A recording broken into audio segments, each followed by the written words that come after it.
سرکار ابو طالب علیہ السلام بلند تر صلوات.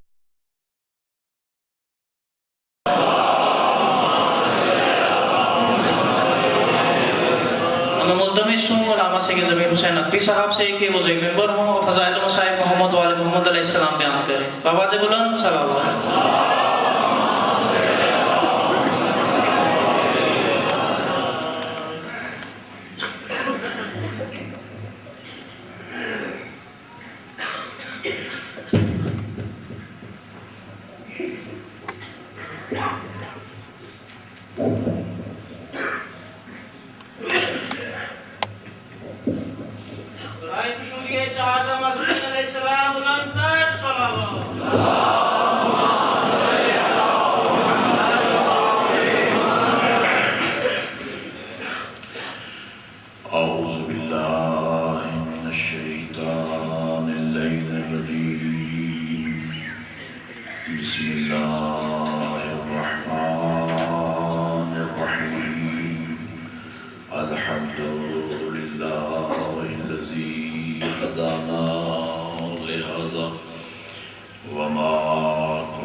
لقد جاءت رسل ربنا بالحق الصلاة والسلام على رسول المسدد والمصطفى الأمجد والمحمود الأحمد أبي القاسم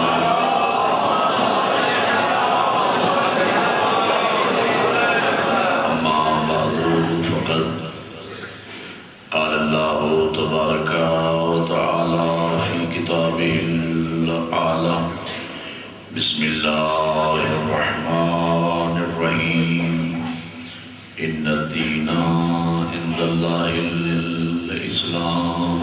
صلوات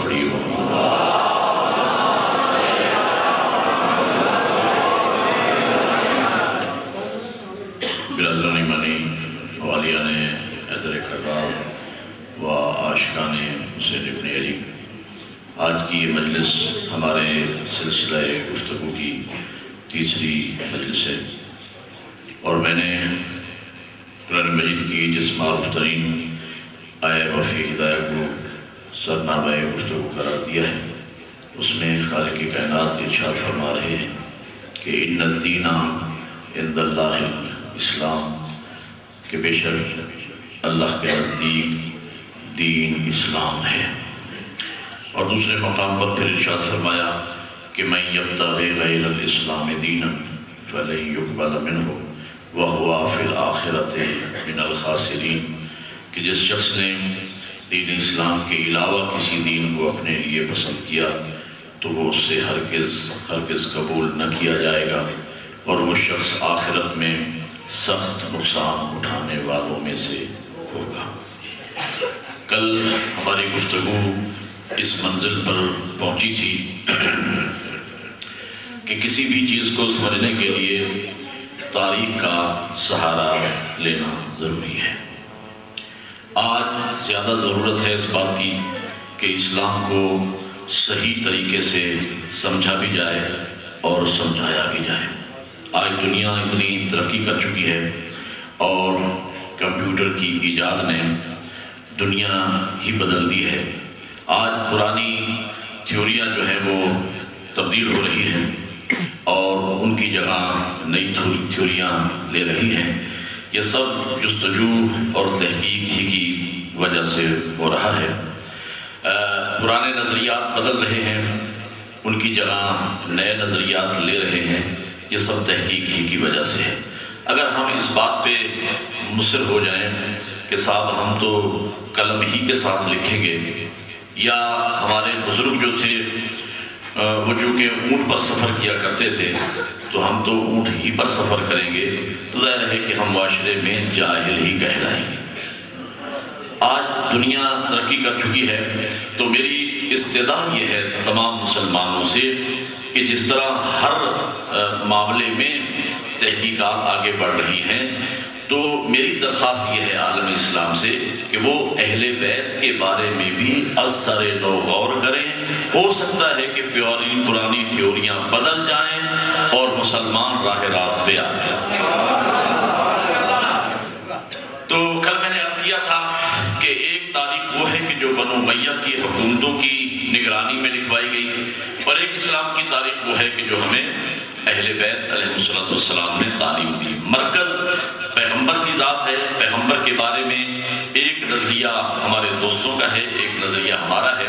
وہاں سے جو نظریہ آیا اس میں مادیت کا تصور پیش کیا گیا، حضور کے ان پڑھ ہونے کا تصور پیش کیا گیا، لٹریٹ کے معنی میں نبی کو امی کہا گیا کہ نہ لکھنا جانتے تھے نہ پڑھنا جانتے تھے، اور نبی کی طرف خطا کو اور سہو کو اور نسیان کو منسوب کیا گیا۔ جو ہمیں قرآن و اہل بیت سے اپنے رسول کے بارے میں نظریات ملے ان کے مطابق یہ ہے کہ ہمارے نبی جو تھے وہ نور تھے، حقیقت ان کی نور تھی۔ اللہ نے ان کو ہماری ہدایت کی خاطر بشکل بشر اس دنیا میں بھیجا، اور یہی وجہ ہے کہ جب میرے مولا امیر علیہ السلام سے کسی نے پوچھا کہ یا علی متا خلقتم، کہ مولا آپ لوگ خلق کب ہوئے؟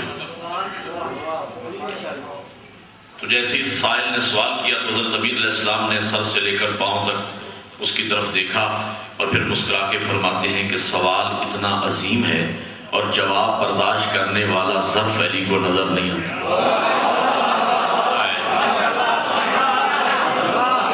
سوال اتنا عظیم ہے اور جواب برداشت کرنے والا ظرف علی کو نظر نہیں آتا۔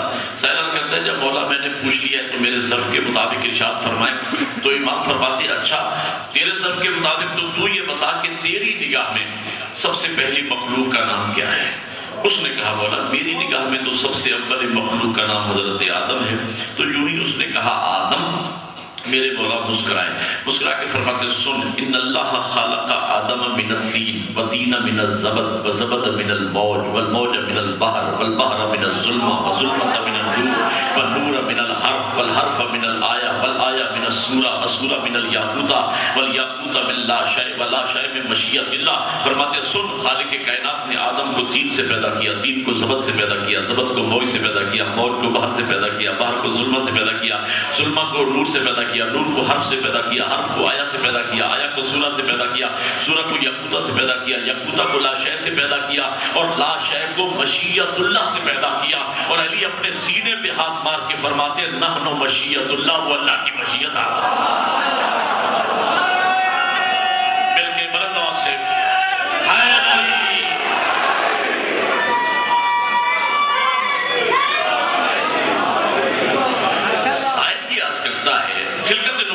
مجھے آپ کی حد تک گفتگو کرنی ہے۔ صاحب یہ عرض کرتا ہے کہ مولا میں نے عرض کیا تھا کہ آپ کی خلقت کب ہوئی، تو آپ نے پھر بات اپنے اوپر روک دی۔ حضرت فرماتے ہیں اگر پوچھنا ہی چاہتا ہے تو سن ان اللہ خالق نور محمد قبل ان يخلق السماوات والارض والعرش والکرسی واللوح والقلم وجبریل ومیکائیل واسرافیل واسرائیل وآدم ونوح وابراہیم واسماعیل واسحاق ویعقوب والانبیاء والمرسلین والموت والحیات قبل 424,000 سنہ۔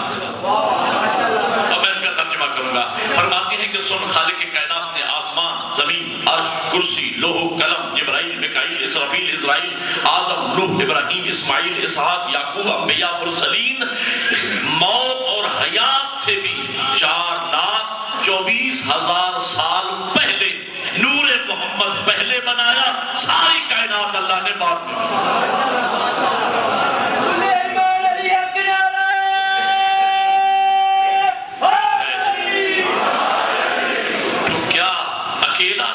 محمد ہی اول مخلوق ہے؟ نہ، خود نبی کا فرمان کل بھی میں نے آپ کے سامنے عرض کیا، فرماتے آنا وعلی من نور واحد، کہ میں اور علی ہم ایک نور سے۔ کیا مطلب بتانا یہ تھا جب سے میں ہوں تب سے علی ہے، یہ دو ہستیاں اول مخلوق ہے؟ نہ، فرمایا الفاطمہ بذات منی، فاطمہ میرا حصہ ہے۔ بتانا یہ تھا جب سے میں ہوں تب سے سیدہ ہے۔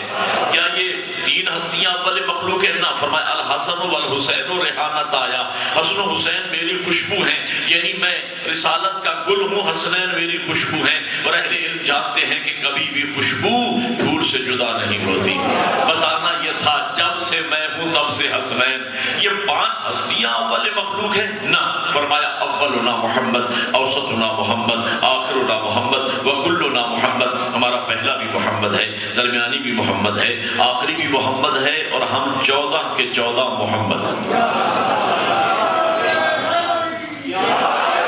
اللہ کریم ہمیشہ سے اس نے اپنی معرفت کے لیے ان 14 کے نور کو خلق فرمایا۔ اس کے بعد میرے مولا امیر فرماتے ہیں، روایت آئی ہے تو سنیے گا، میرے مولا امیر فرماتے ہیں ہم 14 کے نور کو خلق کرنے کے بعد اللہ نے 12 حجابات خلق فرمائے، حجاب القدرت، حجاب العظمت، حجاب المنت، حجاب الرحمت، حجاب السعادت، حجاب الکرامت، حجاب المنزلت، حجاب الہدایت، حجاب النبوت، حجاب الرفت، حجاب الہیبت اور حجاب الشفاعت۔ پھر میرے مولا امیر فرماتے ثم وضع ذلك نور محمد فی حجاب القدرت 12 الف عام فهو یقول سبحان ربی الاعلی وبحمدہ۔ پھر اللہ نے ہم 14 کے نور کو حجاب قدرت میں 12,000 سال، حجاب منت میں 11,000 سال، حجاب رحمت میں 10,000 سال، بالترتیب آخری حجاب میں 1,000 سال رکھا۔ ہم 14 کا نور ان حجابات کی سیر بھی کرتا رہا، اللہ کی تسبیح بھی کرتا رہا۔ علی مسکرا کے فرماتے ہم بھی ساتھ ساتھ تھے۔ اللہ کریم ہمیشہ سے اس نے اپنی معرفت کے لیے 14 کے نور کو خلق کیا، پھر 12 حجابات خلق فرمائے۔ 12 حجابات خلق کرنے کے بعد پھر خلقت کائنات کا مرحلہ آتا ہے، اور وہ فرماتے ثم فتح اللہ نور محمد وخلق منہ السماوات والارض۔ پھر اللہ نے نور محمد کو شگافتہ کیا، اور نور محمد کے صدقے میں اللہ نے زمین و آسمان کو پیدا کیا۔ وفتح اللہ نوری وخلق منہ اللوح والقلم۔ پھر مجھ علی کے نور کے صدقے میں اللہ نے لوح و قلم کو بنایا۔ وفتح اللہ نور الحسن وخلق منہ الملائکۃ والجنان۔ پھر اللہ نے فتح اللہ نور الحسن وخلق منہ العرش والکرسی۔ پھر میرے بیٹے حسن کے نور کے صدقے میں اللہ نے عرش و کرسی کو پیدا کیا۔ وفتح اللہ نور الحسین وخلق منہ الملائکۃ والجنان۔ پھر میرے بیٹے حسین کے نور کے صدقے میں اللہ نے ملائکہ اور جنت کو پیدا کیا۔ ملائکہ خلق ہو چکے تھے، ملائکہ پیدا ہو چکے تھے، بل لا یعلمون تسبیحا والتقدیسا والتمجیدا، مگر ملائکہ نہیں جانتے تھے تسبیح کیسے کرنا ہے، تمجید کیسے کرنا ہے، تمجید کیسے کرنا ہے۔ سر اٹھانا ہے نیوال اور جملہ سمجھنا۔ میرے مولا امیر فرماتے کبرنا، ہم 14 نے کہا اللہ اکبر، کبرت الملائکۃ لتکبیرنا، ملائکہ نے ہم سے سن کے کہا اللہ اکبر۔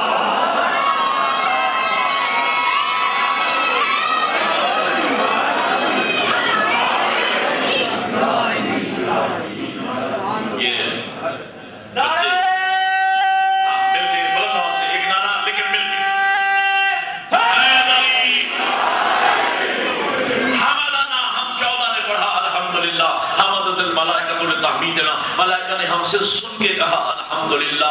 سبحانہ، ہم 14 نے کہا سبحان اللہ۔ سبحت الملائکۃ لتسبیحنا، ملائکہ نے ہم سے سن کے کہا سبحان اللہ۔ ہم حمد کرتے گئے، ملائکہ سیکھتے گئے، ہم تمجید کہتے گئے، ملائکہ سیکھتے گئے، ہم تسبیح کرتے گئے، ملائکہ سیکھتے گئے، ہم تکبیر پڑھتے گئے، ملائکہ سیکھتے گئے۔ مولا امیر فرماتے ہیں جو سیکھے وہ شاگرد، جو سکھائے وہ استاد۔ یہی وجہ ہے کہ یہ ملائکہ نہ آدم کے دروازے پہ رکتے ہیں، نہ نوح کے دروازے پہ رکتے ہیں، نہ ابراہیم کے دروازے پہ رکتے ہیں، نہ موسیٰ اور عیسیٰ کے دروازے پہ رکتے ہیں، اور ہم 14 کے گھروں میں ہماری اجازت کے بغیر داخل نہیں ہوتے۔ کیوں؟ اس لیے کہ نحن معلم الملائکہ، ہم ان کے استاد ہیں، یہ ہمارے شاگرد ہیں۔ مل گئے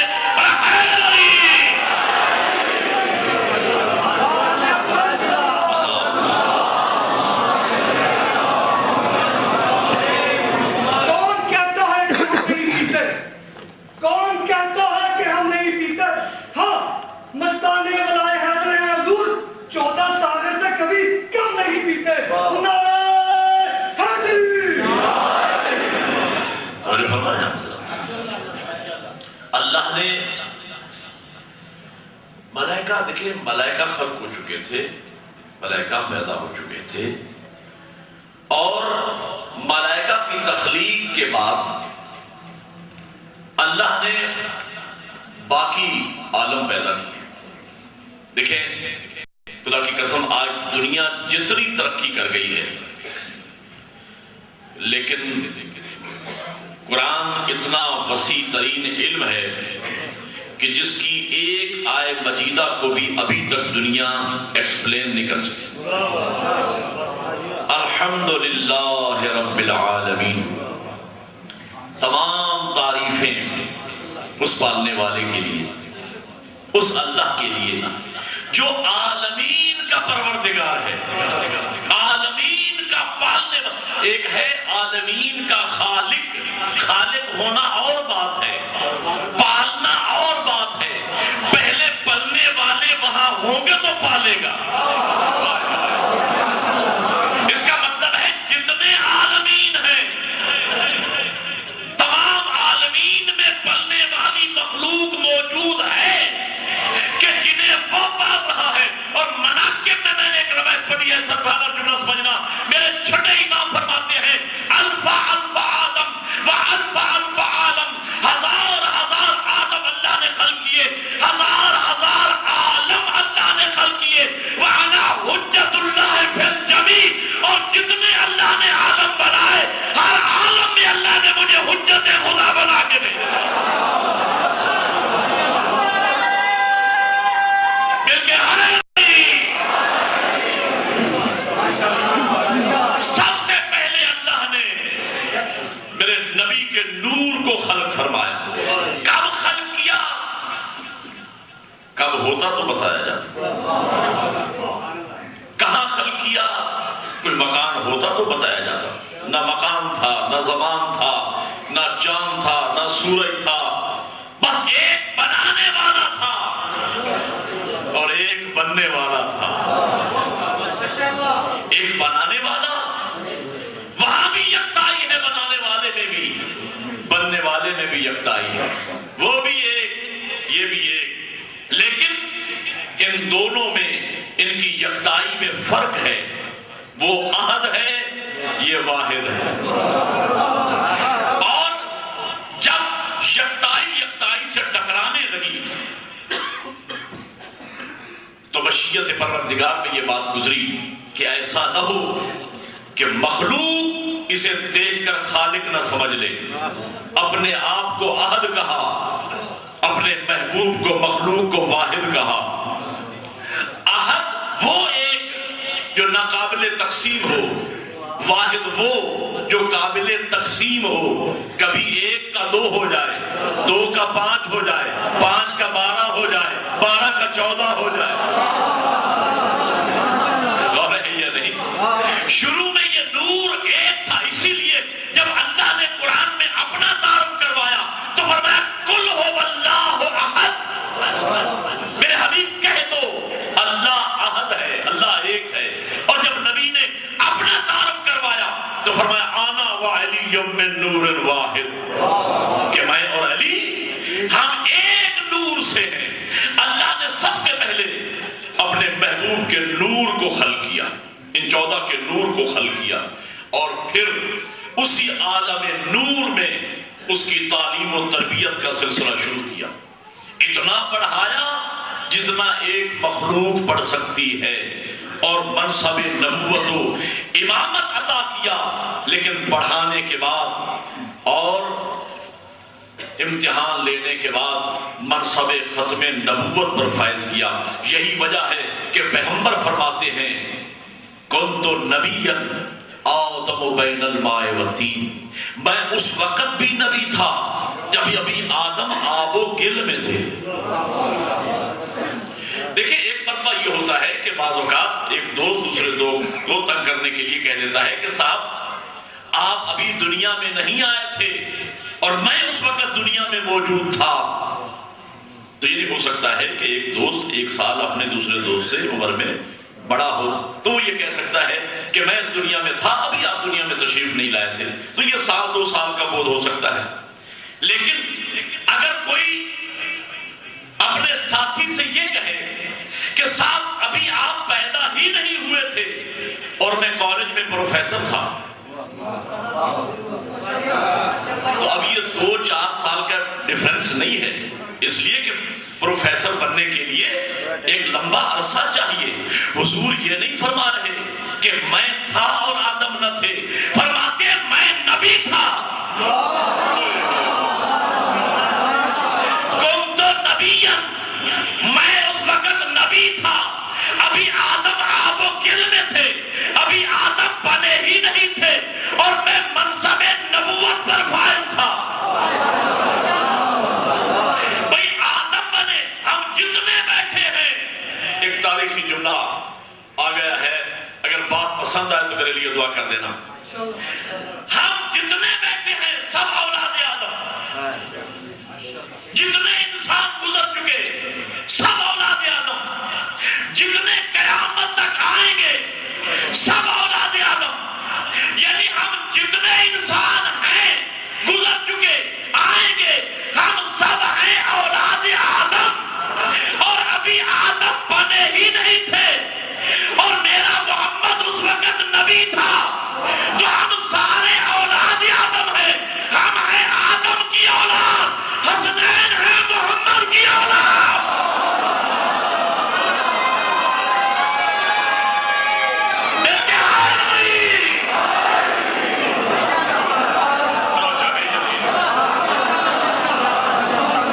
علی کو خالق اکبر کی عین کہتے ہیں، علی کو خالق اکبر کی عین کہتے ہیں، حسن کو قلب رسالت کا چین کہتے ہیں، بچا کے دین جو دین خدا کی لاج رکھے، زبان عشق میں اس کو حسین کہتے ہیں۔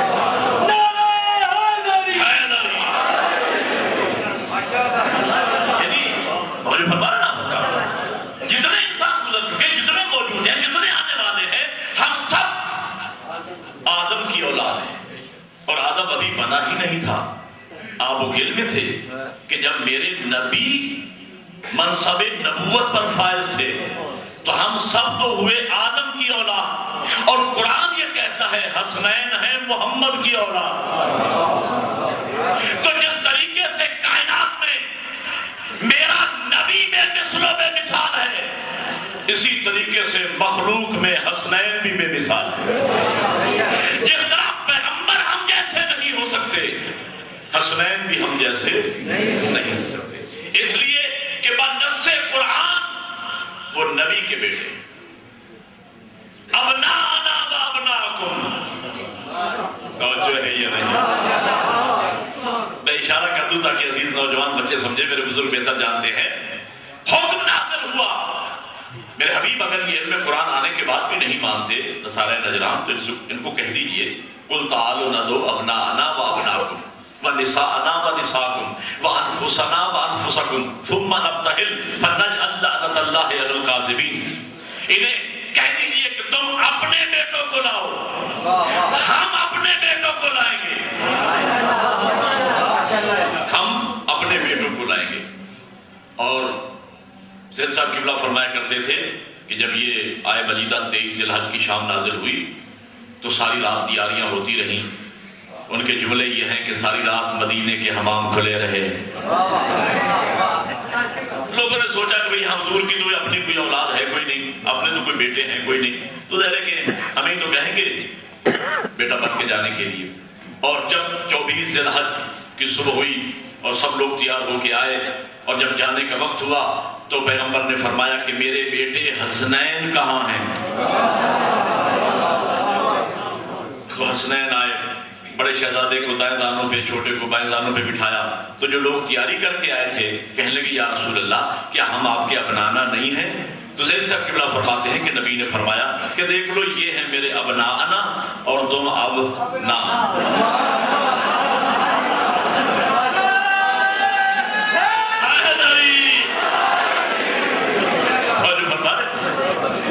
تو قرآن بنص قرآن اللہ کہہ رہا ہے کہ حسنین نبی کی اولاد ہے، نبی کے بیٹے ہیں۔ اب یہاں پہ ایک مسئلہ پیدا ہو گیا، بات آگئی تو سنیے کہ قرآن یہ کہہ رہا ہے ما کان محمد ابا احد من رجالکم ولکن رسول اللہ و خاتم النبیین، کہ محمد تو مردوں میں سے کسی کا باپ نہیں،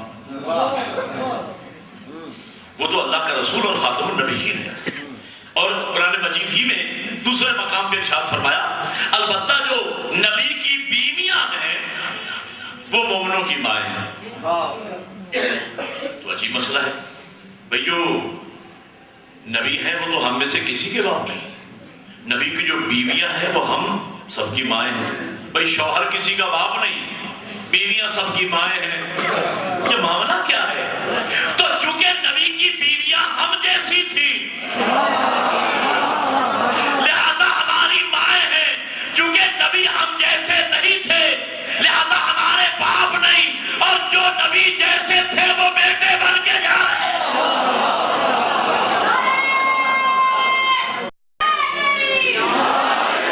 تو بہرحال پیغمبر مولا کائنات اس لیے کہ فقط نبی کا نور اول مخلوق نہیں. میرے مولا امیر کا بھی فرمان ہے کنت وسیعا آدم بین الماء والطین. میں اس وقت وسیع تھا کہ جب ابھی آدم آب و گل میں تھے.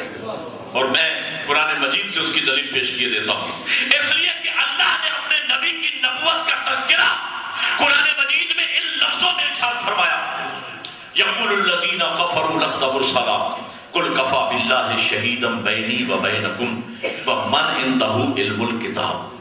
میرے حبیب، یہ کافر لوگ کہہ رہے ہیں کہ تو اللہ کا رسول نہیں ہے.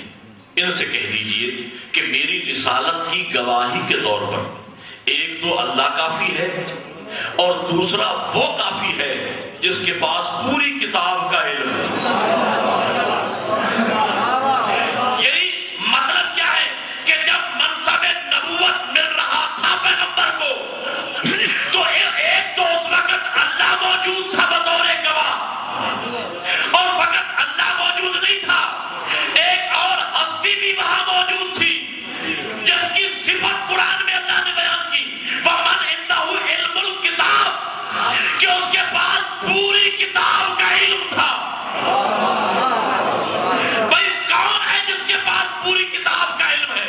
اس سے مراد اللہ نہیں، اللہ بطور گواہی کے الگ موجود ہے. اس سے مراد رسول بھی نہیں، اس لیے کہ رسول کی تو گواہی دی جا رہی ہے. تو ایک تیسری ہستی ایسی ماننا پڑے گی جو نہ اللہ ہے نہ رسول ہے اس کے پاس پوری کتاب کا علم. تو وہ وہی تو ہوگا جس نے دعویٰ کیا سلونی سلونی.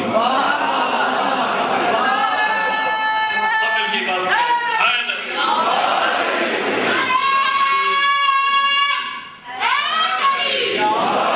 اور یہی وجہ ہے کہ میرے مولا امیر نے اگر فخر کیا تو اسی بات پہ فخر کیا جب سلیمان فارسی نے میرے مولا امیر کی بارگاہ میں عرض کیا کہ یا علی، پیغمبر فرماتے ہیں کہ کائنات کے درخت کلمے بن جائیں، سمندر سیاہی ہو جائیں، جنہوں انس و ملائکہ لکھنے بیٹھ جائیں تو قیامت کا سورج طلوع ہو جائے گا. یا علی آپ کے فضائل ختم نہیں ہوں گے. تو ہم لوگ بیچارے کیا جانیں کہ آپ کی عظمت کیا ہے، آپ کا شرف کیا ہے، آپ کی فضیلت کیا ہے. مولا میں چاہتا یہ ہوں کہ آپ کی زبان مبارک سے آپ کے وہ فضائل سنوں کہ جن فضیلتوں پہ خود آپ کو ناز ہے، جن پر آپ کو فخر ہے. میرے مولا امیر نے فرمایا سلیمان اچھا پوچھا ہے.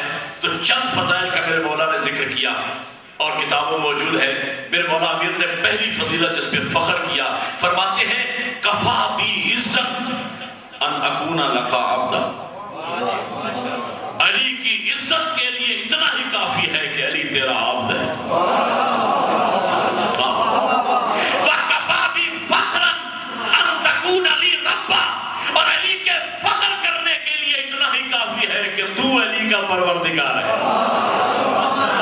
اور دوسری فضیلت جس پر علی نے فخر کیا، ناز کیا، کہا سلیمان وہ یہ ہے کہ مجھے اس بات پہ ناز ہے، فخر ہے کہ خالق کائنات نے اپنے محبوب نبی کی نبوت کی گواہی کے طور پر ایک طرف اپنی ذات کو رکھا، دوسری طرف مجھ علی ابن ابی طالب کو.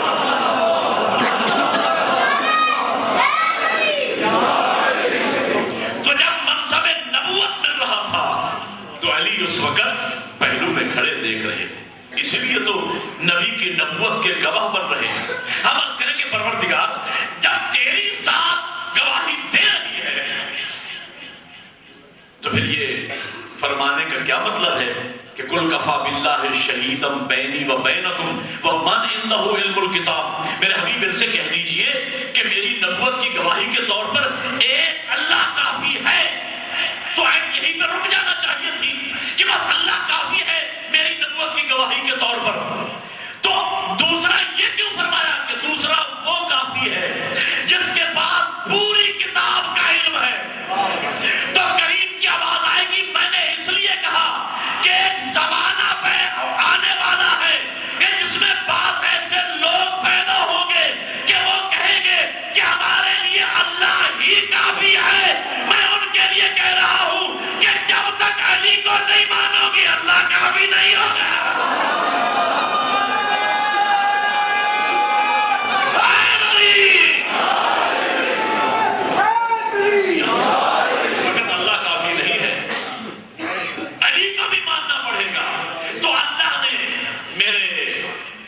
نبی کو نور اول بنایا اور اس کے بعد خلقت کائنات کے بعد جب مصلحت سمجھی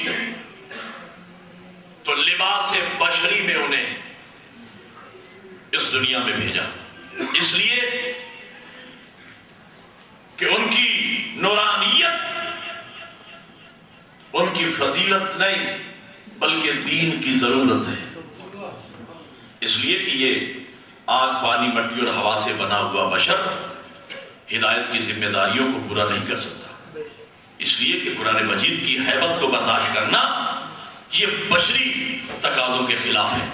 اس لیے کہ قرآن مجید کی شان یہ ہے، لو انزلنا ھذا القرآن علی جبل لرأیتہ خاشعا متصدعا من خشیۃ اللہ، اگر ہم اس قرآن کو پہاڑوں پہ نازل کرتے تو پہاڑ حیبت قرآن کی وجہ سے ریزہ ریزہ ہو جاتا۔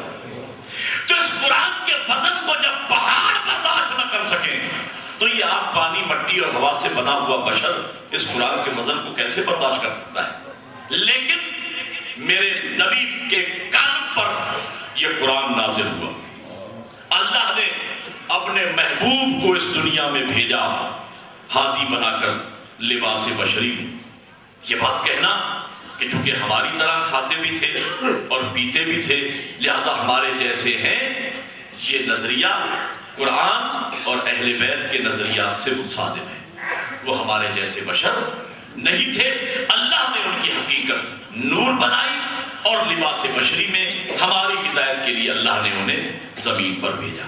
اس لیے کہ اگر وہ اصلی حالت میں اس دنیا میں تشریف لے آتے تو انسان ان سے کسب ہدایت نہ کر سکتے، ہم ان سے فیض حاصل نہ کر سکتے، لہذا اللہ نے ان کو لباس بشری میں اس دنیا میں بھیجا۔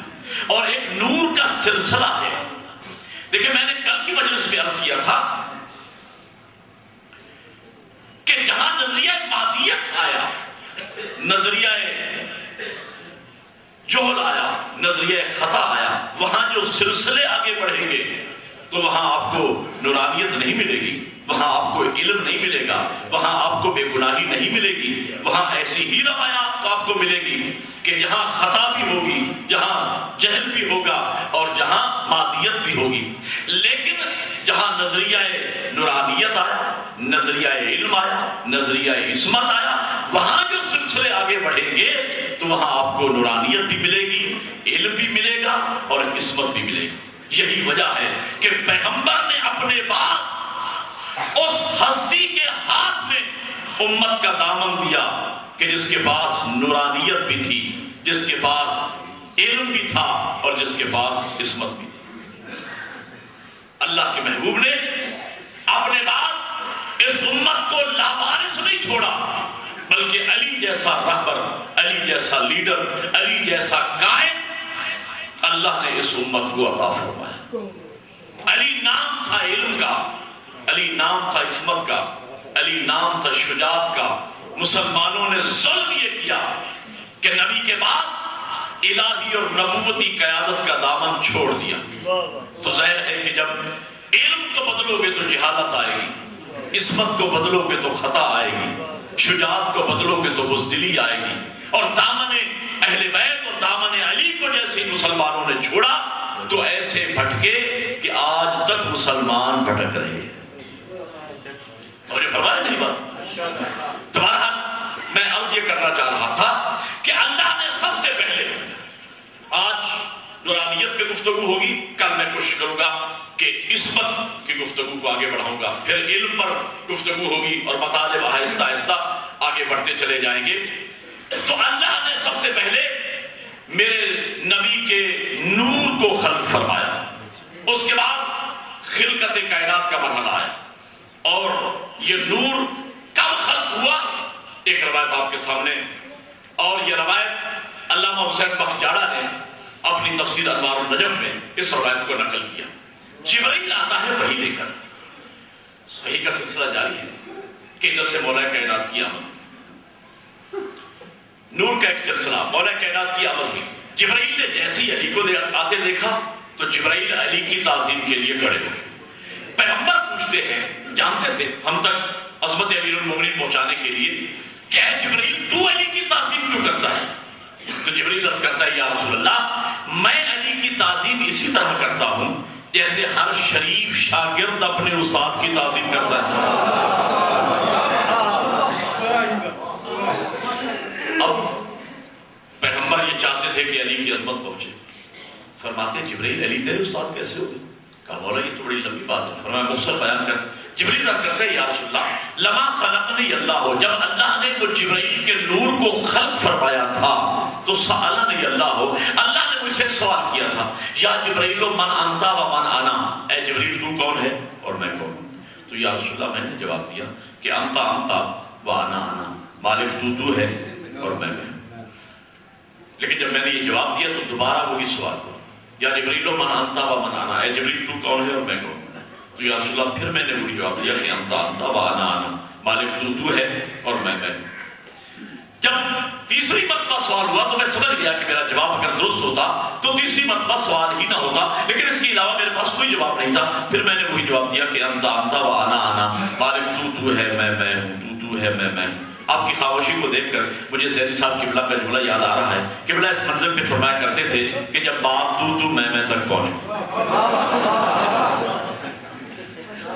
جبرائیل کرتا ہے یا رسول اللہ میں عالم مشکل میں تھا، عالم گھبراہٹ میں تھا، عالم پریشانی میں تھا کہ میں کیا جواب دوں؟ دیکھیے نور کا سلسلہ کیسے آگے بڑھ رہا، میں کیا جواب دوں؟ کہ اتنے میں اذا نودیت خلفی، پیچھے سے ایک آواز آئی، یا جبرائیلو قل فی جواب ربک انتا ربی الجلیل و انا عبدک الذلیل، اے جبرائیل اپنے رب کے جواب میں یوں کہے کہ تو میرا جلیل بزرگ و برتر پالنے والا ہے اور میں تیرا ایک حقیر سا عبد ہوں۔ تو یا رسول اللہ جب میں نے یہ جواب دیا اس کے بعد سوال نہیں ہوا، اب میرا دل مطمئن ہوا کہ میرا جواب مکمل ہوا۔ توجہ رکھیے گا اس جملے پر، لیکن فوراً میرے دل میں خیال پیدا ہوا کہ میں اپنا محسن تو دیکھوں، میں اپنا مہربان تو دیکھوں، میں اپنا شفیق تو دیکھوں، میں اپنا استاد تو دیکھوں۔ وَإِذَا رَأَيْتُ خَلْفِي، اور جو ہی میں نے پیچھے مڑ کے دیکھا، فَهُوَ عَلِيُّ بْنُ أَبِي طَالِبٍ،